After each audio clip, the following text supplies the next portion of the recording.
Folks, Royal Rumble 2026 happened, and I need to give you my unfiltered, uncensored thoughts on the entire event. This is my favorite event every year. I love the Royal Rumble. I've loved it ever since I was a kid. We need to discuss this, but before we do, if you're new here, be sure to subscribe. We drop wrestling content for your viewing pleasure all of the time.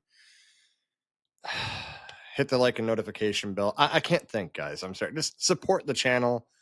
We got to get into this because there's a lot. It's going to be a longer episode. Bear with me, but it's going to be a lot. We'll break down match by match what happened, and we'll talk about it. All right, there were some things to like. Obviously, the women's Royal Rumble match was very good.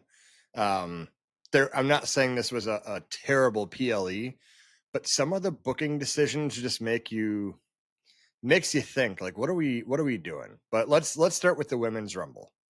All right, so number one and number two come out, and it's Charlotte Flair and Alexa Bliss. And I really did enjoy this. I enjoyed the teases that they were going to throw the other one off of the over the top rope, and they didn't. They ended up working together for a while. So I definitely like that pick of having them come out as number one and number two because gave a little bit of feeling of what's going to happen here. Like, is one of them going to turn right away?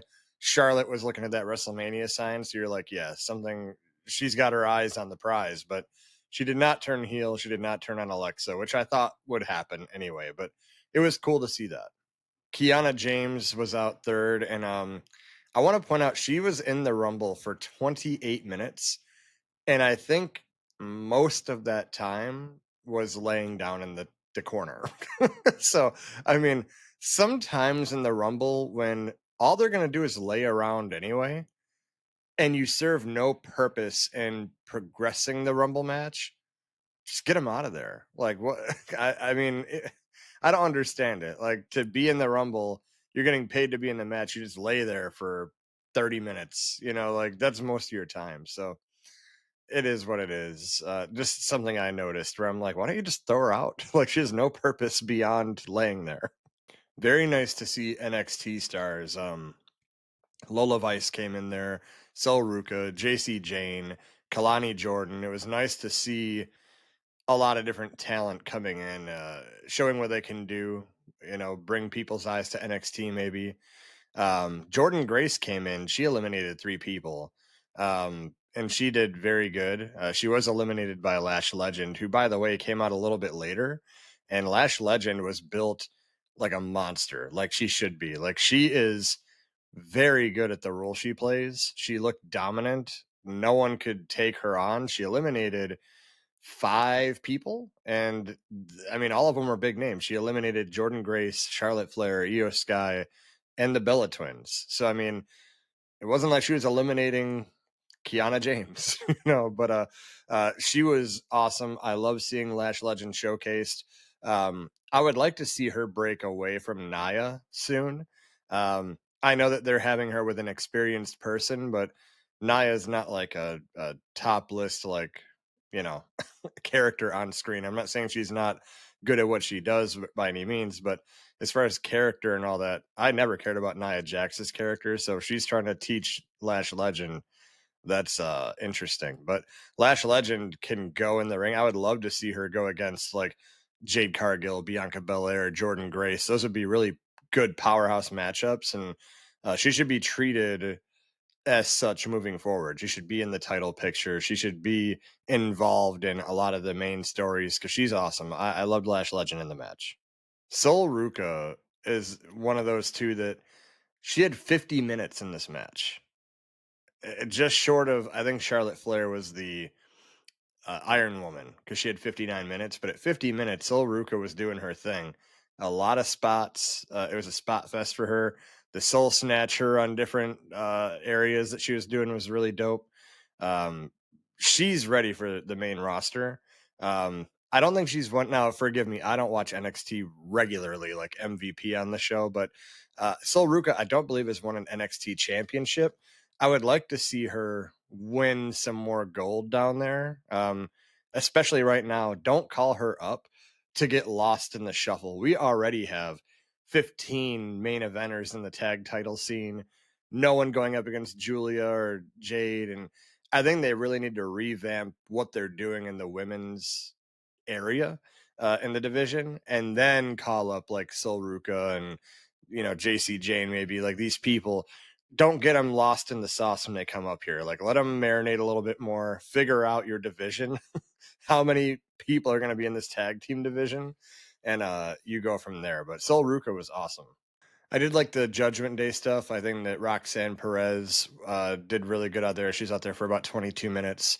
I did like Liv Morgan coming out and Raquel Rodriguez, them working together. And at some point, you kind of thought maybe these three are going to be in the final four. And then they got to figure it out themselves because they were very dominant. I mean, Raquel Rodriguez, I mean, she's doing Tejana bombs on Rhea Ripley out of the ring. Like it was crazy. Her and Lash Legend were like the two monsters I think everyone wanted to avoid in the match. But um, lo and behold, Raquel Rodriguez, she eliminates somebody, and then Liv Morgan eliminates her. So we'll see what happens there. I don't know how they're going to play it on Raw tomorrow night. This is Sunday at the time of recording, but I don't know how they're going to play that with. I mean, Raquel's going to be pissed, but I don't know how Liv Morgan sweet talks her way out of it. What I think happens is Raquel wins the championship tomorrow against Stephanie Vaquer, and I think Liv Morgan fully turns on her. I think Liv Morgan comes out to congratulate her and then turns on her. And I think that it would be a good WrestleMania match to have Liv Morgan versus Raquel Rodriguez for the championship. Um, the only thing is, if you put it on Raquel now, she has 3 months till Mania roughly, and if you drop it to Liv Morgan, because chances are Liv Morgan wins that match and wins the championship at Mania, you just have Raquel become champion to like hold it and feud with Liv Morgan until the match. So it was a really good ending sequence with Tiffany Stratton and Liv Morgan and Sol Ruca. The battle on the apron, it was very suspenseful. You didn't know what was going to happen. Sol Ruca, you chalk it up to a rookie mistake. She tried to do the Soul Snatcher off the turnbuckle, but Tiffany just shoves her out, and then Liv Morgan hits Oblivion, takes her out. So Liv Morgan going over is the right call. I did have Bianca Belair winning. She did not show up. I don't know what's going on with this finger, but she's been out for like a year. And I don't know when we're going to see her again, but not having her at the Rumble was disappointing. I was hoping she'd come back because she's sorely missed in this division. She needs to come back and be in this division. But also, to bring up, Brie Bella did come back. I'm not overly hype about it. It makes sense. I mean, it makes sense to have her team with Nikki and go after like the tag team titles.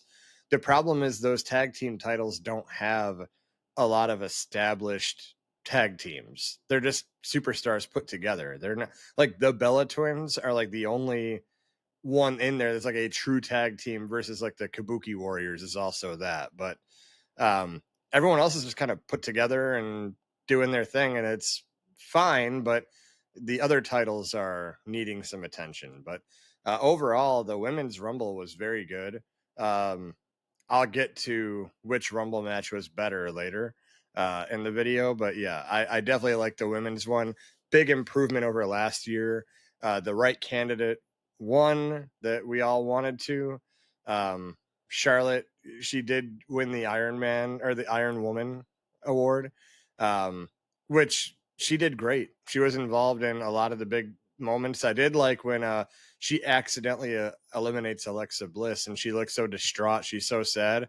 The second Becky Lynch's music hits, it's like that old Charlotte came out, like the look in her eye, like, oh, I'm taking Becky down. Like that was awesome. That was great. So women's Royal Rumble match, it was a good match for me. I definitely enjoyed it, was into it the whole time. So let's get to the next match. So next we have AJ Styles versus Gunther. And if AJ Styles loses, his career is over. And folks, I did tell you that AJ Styles was not going to come out of Royal Rumble as a WWE superstar. I do not think he's retired. I think his WWE career is over. I see him not going to another brand for a year. I think he's gonna sign like short term, like couple month deals. Like he might want to go to AEW to face like Kenny Omega and maybe MJF, maybe do like a 2-3 match contract, then go to New Japan, have a couple there. I think he wants to travel and like have a goodbye farewell tour against a lot of people in different locker rooms, like he said. So I don't think he's going to specifically be AEW or New Japan or TNA. I think he's going to make himself known everywhere, is my prediction. But the match was good. It wasn't like the best, you know. I think that the one with Cena had more suspense because we didn't know if Cena was going to win his last match or lose it. We didn't know if he was going to tap out or whatever. With this one, we kind of knew the writing was on the wall that AJ was kind of done. So the suspense was not there as much for me. In ring work, I think Gunther and AJ put on more of a better match than with John Cena, but not by much. I think it was a decent match. It's not bad, but I just wasn't, I wasn't in suspense the whole time because I knew what was going to happen. It was still a good match, though. I do hate that Gunther's final 5 minutes of all these matches are just this long sleeper hold, and then they break out, and then he elbows them in the neck over and over and over and over, puts it back on. Like, I would like to see him just catch them off guard, hit the sleeper, and be one and done. Like, you can only do the fighting back so many times that, then it gets tiresome, and then it's like, okay, just get it over with. Like, you're going to win by sleeper. Just do it. You're not adding suspense at that point, unless AJ would have hit a phenomenal forearm and then he, catches him and flips him around in the sleeper or something like that. But it is what it is. So overall, good match. I wish the best to AJ Styles in his last year. Like I said, I don't think he's retired. We will be seeing him around at some point in our social media feed. So, but yeah, no, I thought it was a pretty decent match. Not match of the night by any means, but it got the job done. Good send off for AJ. So I will leave it at that. We got Drew McIntyre versus Sami Zayn for the Undisputed Championship. I don't like it. And I mean, the match was fine, but I said it in my prediction video. We have got to stop with the Sami Zayn going into Montreal as the underdog and winning that. And then, Saudi Arabia, he's got to be involved in that. We need to figure out what Sami Zayn is. Is he a main eventer that's going to be going after titles and winning them and having meaningful feuds? Or is he just someone we just pick up every time Saudi Arabia or Montreal is involved, and then, we got to put him in something big? Figure out what he is. Either he's going to win a championship.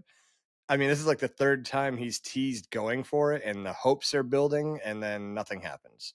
And I mean, the next time Saudi comes, if he's in a championship match, I will just assume he's going to lose, and I'm not invested. So, Sammy, I think, is best utilized is like what I said in the prediction video, a main event mid carder. So like be one of the cornerstones of the mid card championships, or feuds, like having feuds with like a Randy Orton, like, people that are superstars, but not directly in the title picture at the moment. That's where Sammy needs to be. He needs to not be in the championship picture unless it's on Raw for the World Heavyweight Championship. It seems like the Undisputed Championship is reserved for like the big stars, Roman Reigns, Cody Rhodes. I don't see Sammy ever winning that title. I don't see him winning a world title at all at the rate he's going. But if I were to guess, it'd be better fitted for him on Raw, just because the other talent on Raw is more on his level, if that makes sense. So, not crapping on the guy, but that's just what the booking has done to him. And due to that, the match was very good. I thought it established Drew McIntyre is a monster. He had a really good outing here. Sammy made him look like $1,000,000. But like I said, I'm not invested if Sammy's involved in something big in two areas of the world once a year. I'm not in for it. I know they are. I know the cities are, but not me. Overall, decent match, not match of the night. It happened. Glad it happened for Drew, a good title defense. But anyway, we move on to the main event. All right, full disclosure. I'm about to break down the men's Royal Rumble. I have notes here of the entrant list because I want to see the names and I don't want to forget the thoughts that are in my head here. So, first thing first, Obafemi comes out. Man, they knew his chants, they knew his song. It was great. Obafemi is he's the guy. He is the next Brock Lesnar. I'll get to this. But he's the next Brock Lesnar of the WWE. He's going to be the unstoppable force that people can't beat. And if I were WWE, say I'm crazy, say whatever, but the streak that Goldberg had in WCW is what Obafemi needs now. He needs to have the undefeated 2-3 year streak where no one can touch him, and then he lose to someone. But he needs to be dominant. He can't be losing mid card matches to like Rusev on Monday Night Raw. We cannot be doing that. So fit him in somewhere in a main event scene, or win a mid card title on the way. But he needs to be undefeated for a long time. Braun Breaker comes out, and you're thinking, man, this is gonna be a really good outing. Braun versus Obafemi. But the black hoodie, the infamous black hoodie, arrives and takes out Braun Breaker, hits him with a stomp, and throws him in the ring just for Obafemi to toss him right back out. And good shock moment. Did not expect Braun Breaker to not be in the Rumble at all. So interesting development. Now, who is the black hoodie masked figure? I don't know. It's one of those where there's a lot of thoughts. Could it be Logan Paul turning on them? I think that the build of this guy was a little smaller than Logan as far as height wise. We do see the eagle-eyed fan saw like a little blondish, brownish beard. Could be Logan. It could be Austin Theory, and everyone's like, oh, maybe he was working the whole time, infiltrating so that he can help Seth Rollins, and he's really with Seth Rollins.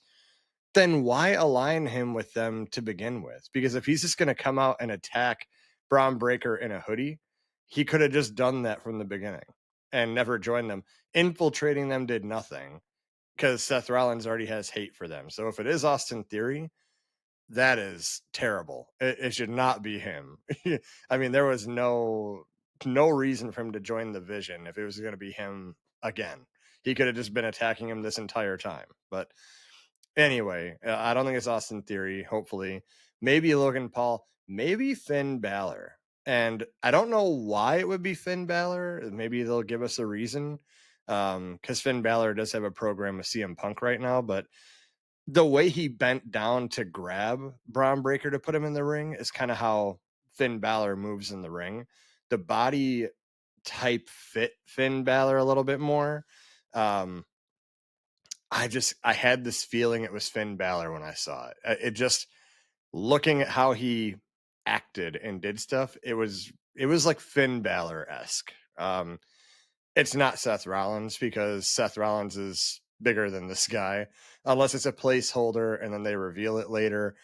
I don't know, but I would put money on it's either Logan Paul or Finn Balor if I'm a betting man, which I could be. A few more guys come out, and then Javon Evans comes out, the Iron Man of the Rumble match. 40 minutes he was in there, coming out at number 8. Javon Evans is so dang good at selling. He reminds me of like Shawn Michaels, the way he's in the ring, where, not saying he's as good as Shawn Michaels, I'm saying the way he sells and like does high risk things, and he'll put his body on the line. Very Shawn Michaels-esque. So he's probably learning a lot from HBK, but um, I'd like to see him get more offense than he did. It felt like he was there to like put other people over. Like he was doing a lot of great things, but I would have liked to see him get a couple of eliminations. He didn't eliminate anybody. So at least get one or two, especially when you got people like the next person out, Mr. Iguana and Ieska. Ieska? Yeah. Um, he comes out with his iguana, and it's like a comedic act. I'm not mad at it. Some people are wondering why we waste a spot on him. Um, I thought it was fine. I mean, we've had rumbles where Santino Marella comes out, does his shtick. I mean, you got to have at least one comedy little thing in a rumble match. That's how I see it. Like I said, I love the rumble. It's one of my favorite PLEs of the year. But Mr. Iguana lasted all of 2 minutes in the match, so it did no harm to you if you didn't like it. It was 2 minutes of your time. Trick Williams, aka Hollywood, aka Trick Willie, and his lemon pepper steppers. What a waste. What a waste of his time. He is so over. The crowd loves his theme and chants it with him. One of the best promos in WWE right now already, and he just got called up. Trick Williams should be treated like one of your main eventers coming up. Like he's one of those, him and Oba, out of all the call ups, they are main event status. They're going places. So why was Trick Williams out there for 10 minutes? 6 minutes and 19 seconds. It's right here in front of me. 6 minutes, 19 seconds. And the only people he eliminated was Mr. Iguana and El Grande Americano. I mean, he's eliminated by Cody Rhodes. So that's not like he just got eliminated to be eliminated. But why wasn't he out there longer? It doesn't make sense. I mean, he should be out there a lot longer than 6 minutes. That was crazy to me that he was out there for such a short time. We did have the little cute moment with El Grande Americano and then original El Grande Americano, aka Chad Gable with the goatee. I liked it. I mean, not a lot of people, again, like the Mr. Iguana thing, they're going to think, why these comedy acts? Believe it or not, I mean, this isn't like a WrestleMania match, but like in AAA, like this might be like the WrestleMania of all matches because they love El Grande Americano down there. So I think that it's cool to see Chad back. I really hope that they don't drag this out into this El Grande Americano like months long feud. Just get it over with. Have Chad Gable go back to Chad Gable. Ludwig Kaiser was doing nothing as Ludwig Kaiser, and now he's doing everything as El Grande Americano. So just leave him as the El Grande Americano and have Chad Gable go back to American Made, which, by the way, you have the Creed brothers and you have Ivy Nile, and you could be putting gold on this faction. This faction's a joke.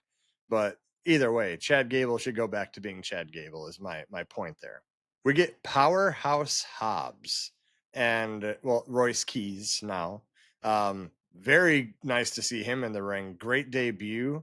He was out there for about 10 minutes. He eliminated Damian Priest. I hope he's not in a 3-year long feud with Damian Priest because I talked so much crap about him and Aleister Black on this channel that it just never ends. And, it kind of feels like, like this El Grande Americano thing. I'm hoping that doesn't take forever and a day to get to. But yeah, Royce Keys had a dominant showing. I don't know where he'll fit on the main roster yet. I can't say everyone needs to be a main eventer. He's got the look. He's got, that beastly look that he could take on people and just throw them around like rag dolls. But he's not no Obafemi for me. I mean, he's $1 million. He looks like $1 million, but he ain't Oba. So I don't know where he fits yet on the roster. We will see. But speaking of monsters, I just now am recollecting Rusev was in the Royal Rumble. Let me scroll up here. Rusev was in the Royal Rumble for 32 seconds. What are we doing with Rusev? We bring him back. He's this monster taking on Alpha Academy and taking out people. He gets involved in the Intercontinental Championship picture. I mean, 32 seconds? That don't make sense. And he was eliminated by Obafemi, which is fine. But that fast, like he can't be in the match a little longer. It's neither here nor there. Rusev deserves better on the main roster. He should be challenging for mid-card titles, treated like a little bit more of a bigger deal than he is. I'm not saying he's world championship material, but he's better than being on main event. So we got to figure out Rusev quick. All of the Vision comes out. They're dominating. Bronson Reed is coordinating the attacks using his size, and that was really cool. La Parka came out, which very reminiscent for me as a WCW fan. I was hoping to see the dance and all that, and I don't watch AAA as much as I should, but for me, when I see La Parka, I think WCW and the lineage of that character. So that was kind of cool. LA Knight comes back and he takes out Austin Theory and Bronson Reed. Um, he should have just took out Logan Paul. I don't know why every single year Logan Paul needs to be in the final four. He has no business being in the final four anymore. Next year, he needs to be out early. Make him the number one entrant and be out by the time number 10 comes along. Because unless he's winning the thing, he shouldn't be in the final four every single year. That's just my take on it. Brock Lesnar comes out. Okay, let me explain to you something. Brock Lesnar is a main attraction, and Brock Lesnar deserves a lot more in this type of match than he got. The point of him being in this match was to have a moment with Obafemi. That's great. I predicted they were going to do that. I predicted they're going to have a WrestleMania match, so I'm still firm on that. But he eliminates Obafemi, which people are going to complain about. They want Obafemi to be the final four, but to be eliminated by Brock, and if it leads to that WrestleMania match, that's what I wanted to see anyway. But I was hoping they'd eliminate like each other. Like they couldn't get a hand up on the other and they just fight over the top rope. That would have been that okay. That would have been better than what we got. Because Jay Uso, Yeet Master, has to come from the top of the damn arena and starts coming down the stairs. The whole crowd is doing the yeet thing, looking at Jey Uso, and behind him, Brock Lesnar gets eliminated. What was that? What are we doing with Brock Lesnar getting, and I mean, okay, eliminated by Cody Rhodes and LA Knight. Fine. But it should feel like a big moment when Brock Lesnar gets eliminated. And this was flat. This was blink and you'll miss it. I mean, Brock was in there for 5 minutes. If your whole goal was to get him to feud with Obafemi, this elimination was terrible. Just have him eliminate himself with Obafemi. They both go over the top rope, fighting or whatever. This made absolutely no sense. And in fact, from the Jey Uso entrance is when the match goes significantly downhill, where I'm just like, what is happening in the match? Why are these? Why is Brock Lesnar not in there? Why is it was just so confusing. Like the rest of the match was so lackluster after that. Ray Phoenix comes in for 28 seconds, gets German suplexed by Brock and eliminated. And I'm thinking, Penta's coming out in like 5 spots. You don't want to have a cool Lucha Brothers reunion in the ring and like they see each other and all, like that would have been cool. But Ray Phoenix just got thrown out, and I'm like, okay, we won't get the Lucha Brothers. Roman Reigns comes out, then Jacob Fatu. I did like Jacob Fatu and Cody going at it. I kind of like the life lesson from the tribal chief too, because he eliminated Jacob Fatu and he kind of pointed at Cody like, got to keep your focus on other things. You're focused on one guy. This is what happens. You get thrown out. But Jacob Fatu is going to be he's going to be in the main event of WrestleMania. I think him and Cody and Drew. It's either a triple threat or somehow, some way, Randy Orton gets in the fray with this. Not as of right now. Randy's not hinting at it.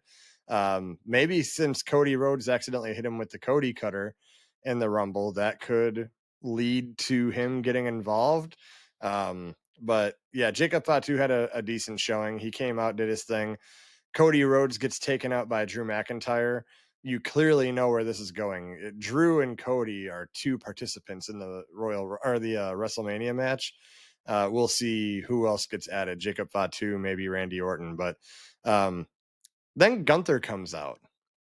And I'm like, yeah, he should be in it. But like in the final 4, him and Randy Orton and Roman Reigns and Logan Paul.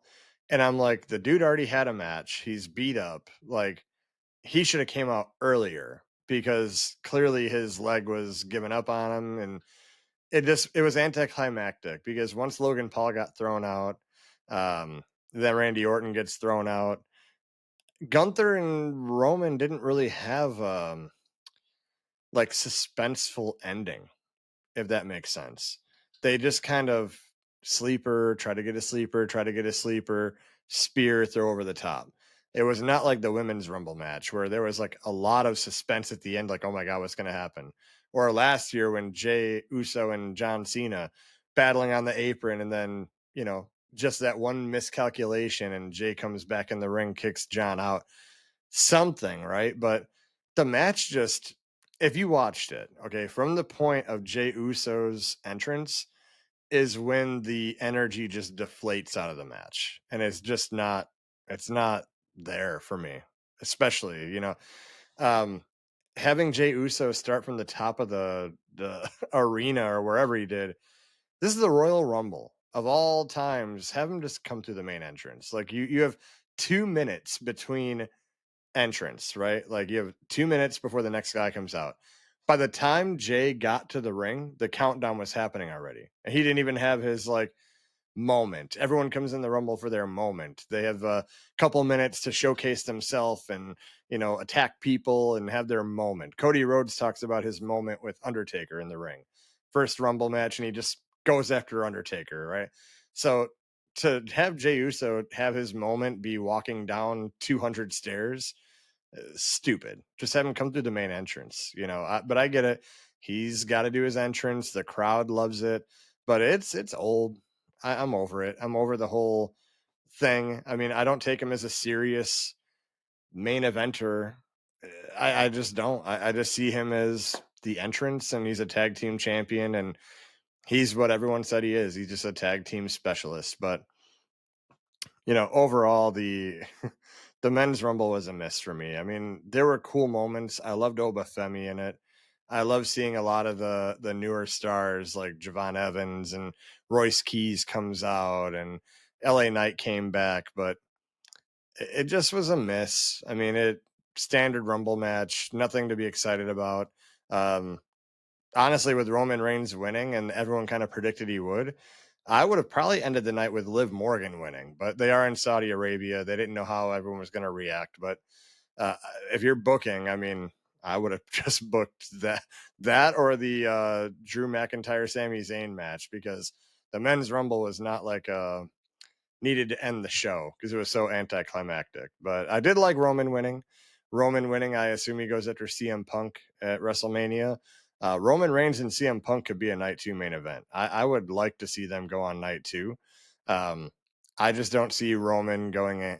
He can't get involved with Cody and Drew and Jacob, and Randy got Cody cuttered, so maybe he's involved. It's a cluster over there. So have him go after CM Punk. I'm good with that main event. It's solid.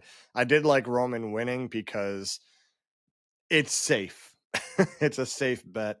It isn't like taking a gamble again, because after the Jey Uso experiment, we need a safe bet this year. We can revisit the taking a chance next year, but overall, the Rumble match was just not it for me. So this is one of my longer solo episodes. There was a lot to talk about. I thought Trick Williams deserved more.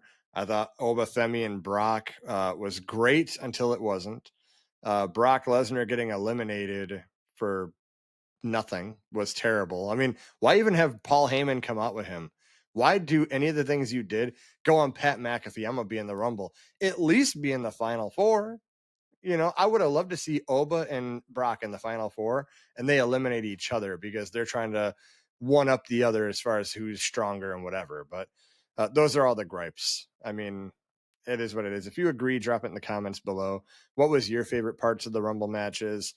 Am I wrong about Sami Zayn? I want to hear about all your thoughts, all your concerns. See if you align with me, think I'm crazy. It's all up to you. You put it in the comments. But if you've watched this long, I appreciate you watching.